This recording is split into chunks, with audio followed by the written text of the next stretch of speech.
Okay, so I'm not sure where the last video ended. As you can see, I just got the engine, the gearbox stabilized a little bit. I was putting a lot of pressure on the prop shaft previously. So what I actually ended up doing was the previous gearbox mount was quite shot. It's somewhere over here. I'll show you guys a little bit later. But that was quite shot, so we went and put in the polyurethane mount that I purchased quite a while back. But in any case, back to the body and where we are with all of this. As you guys can see, we've got everything fitted up slightly. I just put all the body panels off.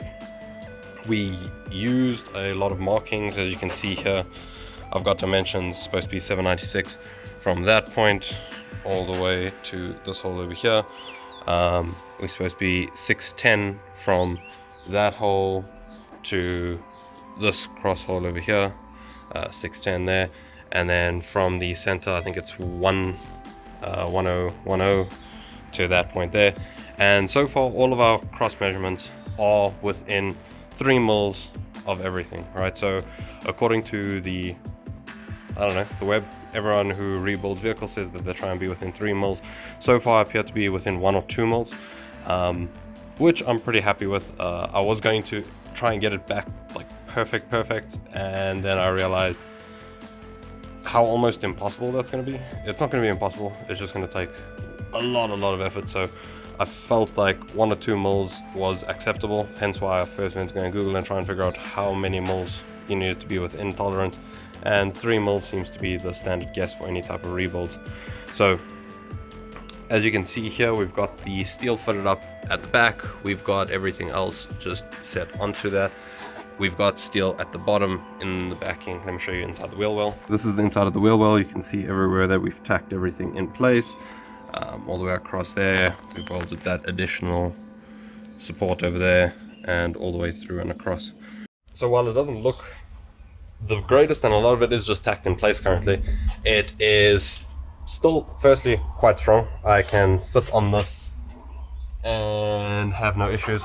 I have stood on it to get in and out of the actual engine bay itself. So strength wise, even just with the tack welds in place, it's quite sturdy. Let me show you where it connects to the actual frame, or where the fender sits. You can all judge my birch welding, but you know, it's structural at least. That's pretty strong. It'll get ground down and trying to make it look prettier. Don't worry, that'll all get done as we go along. But what I've done was taken thicker gauge metal, welded it to the bottom of that plate across here to bridge this gap. I think I did explain in one video that the first time we did this, cut too much off, so now we have to space everything out. Now to fill that gap, hence why that plate is there, those steel supports are there, we're going to then weld a plate on top of that, making that joint even stronger than it was technically from factory. Let me show you an example on this side here. So as you can see, I've got some additional material. We are trying to fit it in there. It was sitting nicely. Well, there you go. So it's a little bit of filler material. What we'll do is we'll bridge this gap and then grind everything down. I'll try and replicate all of the factory markings and everything as well. So that's where we are currently with this section. I'm just going to keep working kind of off camera just because it's a lot of the same thing. Bend metal, put it in place, grind down. For everyone who is wondering about the surface rust and everything that's there, we are going to be using a cool product that I saw online recently. It is called Evaporust, and I'm going to go and pick up some of that. We're going to get rid of that before we seal anything up, so don't worry about anything that has built up in between those layers. This has been a couple of weeks. I do know that there will be a little bit of surface rust that is built up in there. We'll use some Evaporust, come through there, make sure that everything's clean underneath before we seal that up, and then I'll spray like a whole bunch of primer and stuff inside there before we seal it up. But let's get back to trying to finish up this little gap and everything else I'm trying to do here. Montage. Here you can see we've welded that section to this section.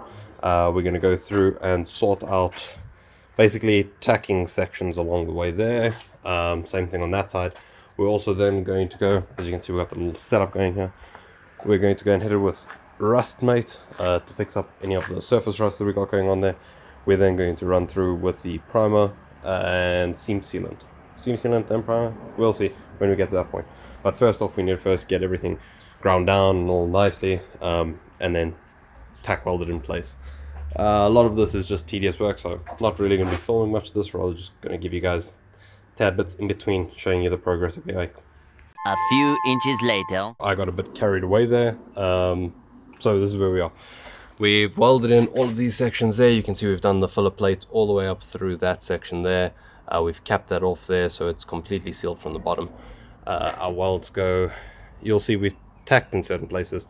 There's probably only about, I don't know what you guys call this, maybe like an inch, 2.5 centimeters between sections that I've welded, all the way down the side there, through along the bottom there. Now, yeah, these welds aren't extremely pretty, but I did get good penetration, which I wish I could have shown you, but I realized, like I said, I only realized late. We were able to see the penetration through this piece of steel previously. I've gone through, used this rust, what do you call this thing? Rust mate. This actually worked quite well. I'll show you guys on those sections over there where it's still quite rusted. Just basically brushed this on with a paintbrush, let it sit for a while, followed the instructions, sprayed it off with water, and then used air to try and get it out. And now I've gone through and welded everything through and just primed everything. What I'm going to start doing now is taping off these sections and getting it ready for our seam sealer. So let's try and do that. Okay, so we're all taped up. It's big gaps, but I'm going to try and push the actual seam sealer into those gaps there. First try, let's see how it goes. Yeah. Okay, so that was a lot messier than I anticipated it to be. But here's a look. As you can see, all the seams are sealed around all the way down. And I also laid another layer of primer over it. So I'm going to go through there, actually this section over here, and just do additional seam sealing there, just from where the chassis meets the frame itself. But there you can see we've seam sealed basically everything on this side. We're going to go through and do the same thing on the underside. I know it still looks pretty terrible, but I think the body filler and everything, we'll be able to build it up quite nicely over there. I need to actually check if you can put body filler over seam sealer. Hopefully you can. Hopefully it's not going to crack. Hold fingers. But yeah. Whew, maybe I'll show you guys when we do that side. Hopefully it looks a little bit nicer. Then I'll do a little time lapse to show you exactly what we did. But yeah, just for anyone wondering, it is polyurethane seam sealer. And this has been an entire ordeal. Whew. So much work. Still going to do the underside of the wheel well. Only did the top currently, but we're going to do both. And then after that I'll show you guys what we'll be doing with the inside of the wheel well. Last time we left off, I think that side was not complete, so as you can see it looks terrible, right? But welds are welds, penetration is good. This is already seam sealed all the way down there, through there, across the bottom. What I went and did on the other side was we mixed up a whole bunch of body filler. It's not that much in all honesty. And we went off and smoothed all of that.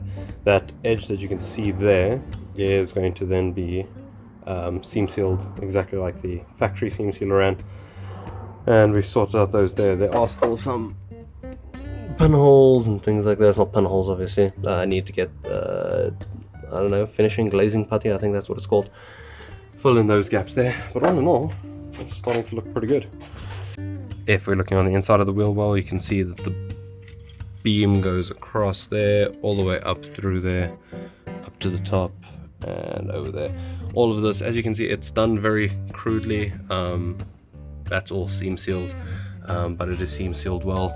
What I do have is rubber guard and an undercoating. So as you can, or undercoating gun. Oops. As you can see here on the top, this is the finished product. This is a rubberized undercoating for it. And when we're complete doing the seam sealing on the driver's side wheels, which is what we're looking at now, after that section is seam sealed, we will then go through and rubberize the entire wheel well. As you can see, there's welds, spot welds all the way across there, and then it was welded from the inside. So as you can see, everything is good and strong. I'm not sure exactly how to prove it, but like there is no room for movement, and this is only bolted in, one there, the rest is all the welds, right? So there's nothing really holding this other than the welds there, and everything is, I don't know how to illustrate it, but I can stand on there with zero issues. So far, I think it's looking pretty good. I'll do some progress sections there maybe when I'm done with the body filler, just so you can see how that looks. And then yeah, next up is going to be seam sealing, scuffing down the entire engine bay, those crank wrinkles and things like that. Yeah, if I tried and get this engine bay perfect, this project's never going to get done. So we're going to call that section basically done. Once the seam sealers run, we do need to do a little bit of body fill over there just to make sure that these arms look nice, because currently they look not great. We'll do a seam sealer bead like that. As you can see, that is OEM seam sealer. So I've left the gap for the OEM seam sealer that side also. And we will be, let's go. Last time we finished up here, so as you can see, this is how that's looking. I'm not going to hide anything so you guys can see there is a little bit of putting here and there. It's not perfect, as you can see.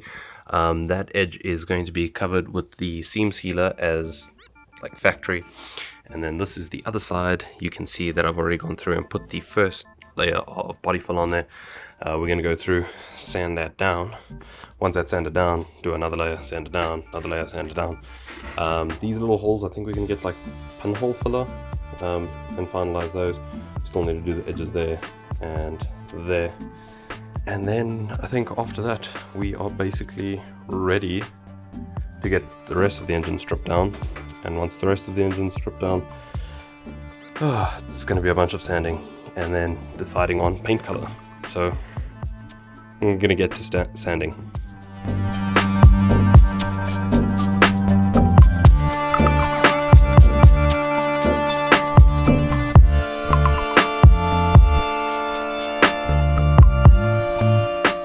Okay, so after a lot of sanding and filling and sanding and filling and sanding and filling, you can see we still got little divots and everything. Those will get covered up once we get the glazing putty. Sort out that. We've done this section here, which looks pretty good. We've done this section here, which looks pretty good. And then we've refilled in a couple of spots over there. So everything has been primered with some high fill primer. We're going to scuff those sections once we get the glazing putty, get those filled in, and then we should be good. But all in all, I think it's looking pretty good. Once again, those lines are going to be filled the same way normal seam seal is done. We're going to seam seal those sections there, and then it should look pretty OEM. So yeah, I think that's where we're going to call it for now. This is probably going to be like, I don't know how I'm going to split up these videos yet. But for now, love you, Mishbach.